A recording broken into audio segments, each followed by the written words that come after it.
Hello everyone, welcome to this video on showing you how to optimize your web core vitals in preparation for Google's page experience update in May 2021. Even if you are watching this video after May 2021, I'm going to give you some good tips on how you can improve your web core vitals. So make sure you watch the video to the very end. Enjoy the video.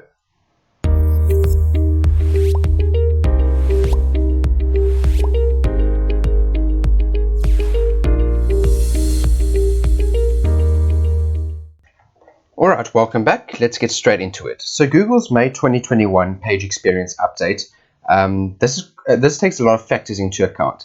The main being which is the core web vitals, which is your largest contentful paint, your first input delay, and the cumulative layout shift.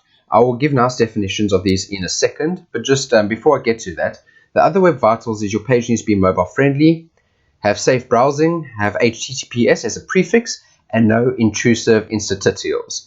So before I get to explaining what no intrusive interstitials is, what's important to know is just like you have AMP pages where there's a little lightning bolt in the search results, this is web core vitals. If you are meeting all the criteria, Google's going to display an icon in the search results. So can you imagine if you don't achieve the web core vitals criteria, you're not going to have this icon in the search results, and it will definitely negatively impact the click-through rate on your search result for sure. No intrusive interstitials. I'm glad I pronounced that right. It's quite a weird word. What that basically means is Google doesn't want to see, this is specifically for mobile, Google doesn't want to see any unnecessary pop-ups appear for the customer on mobile. If the pop-ups, like you can't avoid them, such as a cookie message or asking a user if they are over an age limit, Google lets that slide and they are happy for you to still display these. But if your pop-up's got anything to do with something else, just for example, if you're asking a customer to sign up to a newsletter on mobile and it takes up the whole entire view on mobile, Google's going to heavily penalize people going forward with this. So the web core vitals, as I did mention, is broken down into three categories. That's your loading, your interactivity, and your visual stability.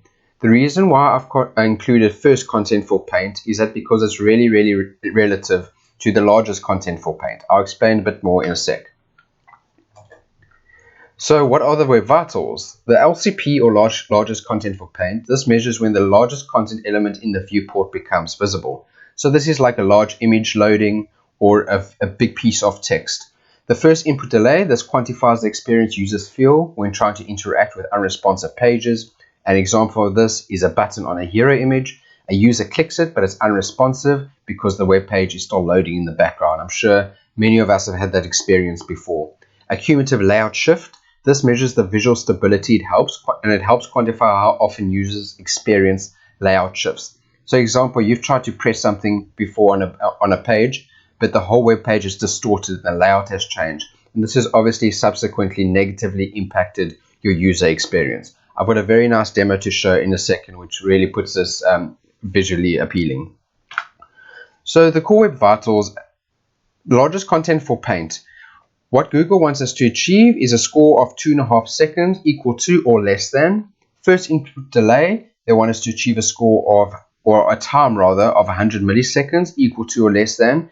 And the cumulative layout shift, this isn't a time score, this is ranging between 0 and 1, and Google needs us to score 0.1 equal to or less than.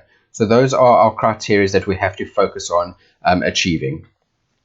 The first contentful and the large contentful paint. As I did mention, I included the first contentful paint. And yes, it's not part of the web core metrics, but it's very important. Can you imagine if your largest contentful paint, for example, is 5 seconds long, and your first contentful paint is 4.8 seconds long? The LCP is very dependent on your FCP to load first. So if your LCP is a little bit more than your FCP, you know you need to concentrate on fixing your first contentful paint. I hope that makes sense. I try to explain it the best way that I can, but that's why I did include it here. You can't just be trying to improve your largest contentful paint and not understand what your first contentful paint is. The old metric that Google did use was called DOM content loaded, which basically, just for an example, if there's a loader, when you request a website and there's a loader spinning, that doesn't have a direct effect on the user. But back in the day, when Google used to see a loader, they would say that your site is loaded. but they've become a bit more strict with that, and that's where the metrics of LCP and FCP come in. How do we improve our FCP and our LCP actually? Fonts is the first topic I want to speak about.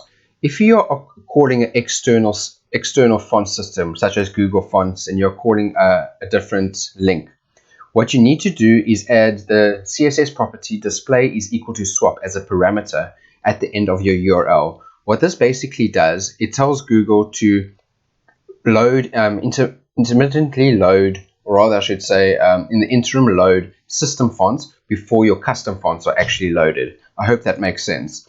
If you're hosting your fonts locally, what you need to have is a CSS property called font display, and the value of that needs to be swap. And so those are the two ways you can handle your fonts. So your fonts need to be quickly loaded onto the site.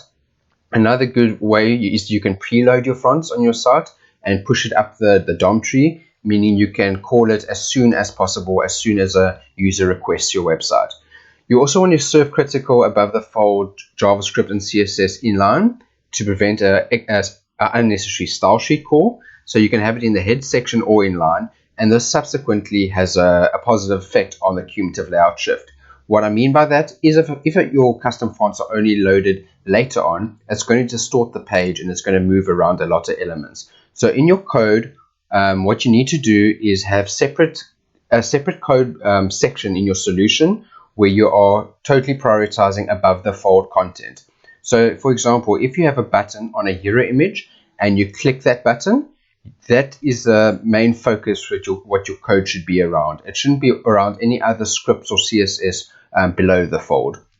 So you always have to prioritize that. If you have a WordPress site and you are watching this, there are many plugins you can use. A good plugin to use is Hummingbird. This has a lot of optimizations you can use, and it allows you to serve critical CSS.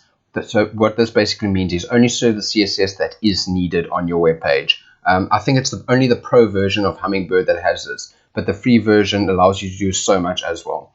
Unused code in the coverage tab. So a good way to check this is, let's just open a website at the moment. Let's go to open up wire.com.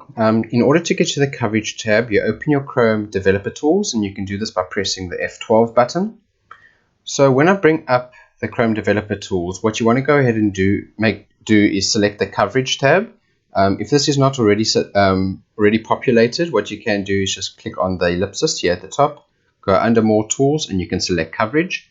What the coverage tab basically says, it says to us if there's unnecessary code that we utilize on the home page. So let's just give an example. So it's broken down into two types, which is JavaScript and CSS. So let's look at this font file here. If I double click it, you can see the total bytes is 130,000, right?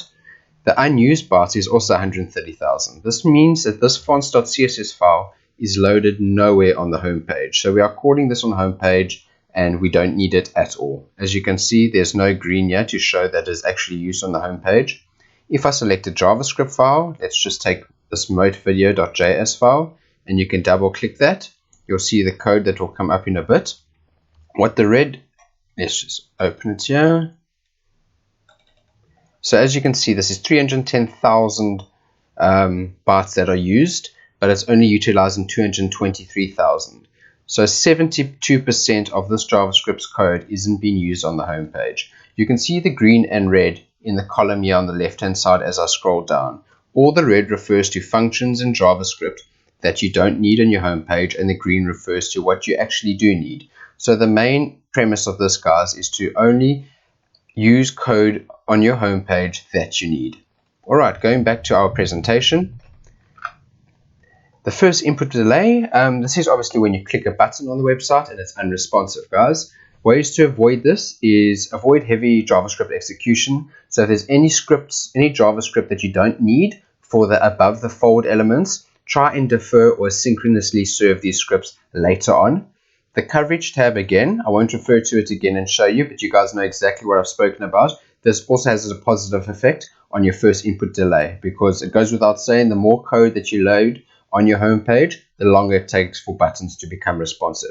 Code splitting is another good strategy to use to improve your first input delay score, and this basically means decoupling your code to only serve the code that you needed above the fold.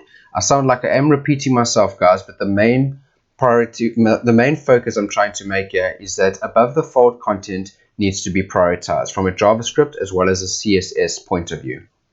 The first input delay is normally the easiest thing to fix on this site. So if you do run a web core vitals check on your website, you will notice that your first input delay more often than not is meeting Google's criteria. But if you're needing to improve this, these are a few examples that you can use. Alright, going to the next page is the cumulative layout shift. How do we fix this? Fonts again, guys. So as I did specify, what happens is that if fonts are loaded later on, it will cause distortion because a system font in layout is obviously different to a custom font. It goes without saying. A good example of CLS, guys, I prepared a little example here for you guys. So when you press play on it, say yes, you want to place an order, but cool, I want to place my order, but I click it, it's clicked the wrong one. As you can see, because there was a shift, the customer has actually pressed the wrong button. I'm just going to play that one more time because I think it's a very, very good example. A user gets here, they've got 56 items. They want to go back because they're not happy, but the page has shifted and is actually submitting the order. So that's not really good at all. Alright, so that's cumulative layout shift, guys. The last 2 points of bettering your cumulative layout shift score is embeds. So if you're loading iframes or media on your website, you need to make sure that there are fixed widths and heights to your images. Google refers to it as reserve the plane ticket. So it's reserving a piece of real estate on your website. So if there's a fixed width and height, it will always reserve that piece of real estate on the website. But if you are not defining fixed widths and heights, it will distort and it will cause elements to move around. So make sure they are always defining fixed widths and heights to your especially your images as well as your embeds. How do developers identify web core vitals? So they can use Lighthouse or they can use the performance tab in Chrome Developer Tools. I'll show you guys a good example. My sample site is boohoo.com. I think it's a clothing website in the UK. So let me just go over here. So let me just open the Chrome Developer Tools for you guys and you'll see exactly what I mean. Let me just pull it over. So this is the boohoo.com site. What you do is you click on the performance tab and you click on this refresh button. This is basically going to refresh your website. So as you can see, the web core vitals is loaded. There's the FCP as well as the LCP. So if I hover over the LCP here, guys, you'll see the blue that is just highlighted in the background of the website. This gives us straight off the bat of what our LCP is. So we know right away. And what's really, really cool, let me just make this guy big. So if you click LCP, guys, you will see it will give you the related node. So if I hover over this image here, you can see it highlights the blue behind and it tells me exactly what I need to optimize. So I know exactly what I need to fix, which makes it really, really helpful. The cumulative layout shift, the way you can identify cumulative layout shift, it's always easier using the Lighthouse tab. So go to Lighthouse and run a performance test on your website. Click on Generate Report. This should take a little bit of time to load up the report. What this basically is going to help us identify is the HTML elements on our website that need improving. So as soon as that's loaded, we'll be able to know exactly what's causing the cumulative layout shift. Alright, so that has given us our Lighthouse score. Just ignore these scores, guys. This is because I've got so many extensions in my Google Chrome. So before I get to showing you the cumulative layout shift elements, just a quick little pro tip is that this gives you all your metrics to your web core vitals and a lot more. But if you click this guy, it expands the definitions to show you a bit more. So that's really, really cool. Alright, so you want to scroll down in your Lighthouse report and you can see two of these elements here. Avoid large layout shifts and large contentful paint. If I click on avoid large layout shifts, it shows me all the elements on my website that are causing layout problems and all the time they are all the score they're rather contributing, which is negatively impacting my website. So it's important to know these guys. So what the first things you want to do is maybe define fixed widths and heights to these elements, which would help a lot in and prevent them from moving around. This is also another place where you can see where your LCP or your large paint element is, and this is our image right here. If you hover over it, you can see exactly what image is defined as our large contentful paint. Cool, guys. That's. I hope you found that helpful. If you found this video of value and you are enjoying it, please give me a like and subscribe to my channel, guys. And just it really helps boost the channel and boost the engagement on my channel. So I really appreciate that, guys. Alright, so let's go back to the presentation here. The next point I want to speak about is how achieving this is very easy, but or not necessarily easy. You can achieve it with not a lot of dev time, but maintaining and improving it is another.